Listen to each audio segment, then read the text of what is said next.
What's up, guys? I just finished the World of Nebulon Preview book. So this is just a series of short stories, just kind of giving you a taste of what to expect further on down the road. So I'm not going to be able to judge too much too harshly. I'll just go through and just kind of give a brief overview of everything and just talk about, what interests me the most.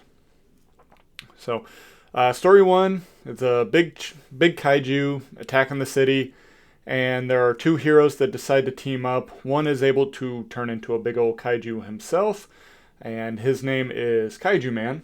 Not the most inventive name, I'll give you that, but pretty cool. And the other one is Nebulon, and he more or less can just kind of turn into what reminded me of a Power Ranger, and he's got a big ass sword to go with it. And thought that was a lot of fun. They team up, beat up the big kaiju monster, and go on from there. Story two, we have the kaiju man from the first one, only this time he is teamed up with a woman named Masura, and now she is able to fly and can use kind of like a blinding light. Think of like solar flare from Dragon Ball series, and kind of blind the enemies until to mount a counterattack.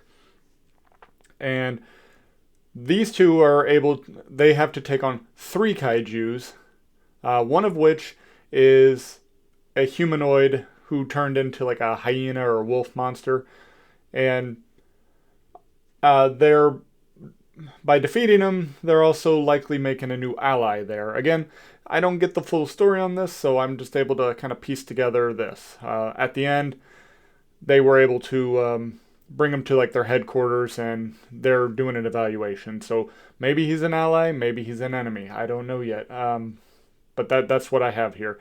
And I will say that just reading this for the first time, I had a lot more issues with the second story. There seemed to be a lot of convenience on how these kaiju monsters came to be. It was like a serum, and all I see is a needle sticking two different monsters and then falling in the trash, and then the guy reaches in the trash and gets stuck by it and injected with the serum that turns all three into kaijus. I'm like, that's a little convenient for that to happen. I didn't quite like that part. And then stories 3 and 4. This is a focused on the origin stories for Nebulon and Masura themselves. And I'm not really going to be able to do a whole lot. It's just like both of them, how they came to be. And after reading all four of these things, I gotta say, I tend to like the Nebulon story a little bit more than the Masura. I also just kind of found more issues with the Masura storyline than I did with Nebulon. So maybe I overlooked some things with it. It was a first read through. There's not a whole lot that I'm going to be able to catch right away. So, but I gotta say, like, if I was to continue with this, Nebulon would be the one that I would be sticking with. More interesting character to me. And if this sounds like something that interests you, I will be posting a link in the description as to where you might be able to pick up a copy for yourself, or at least get in contact with the creator and be able to see when their next projects are being released. But that is all I have for today, guys. So until next time, take care and God bless.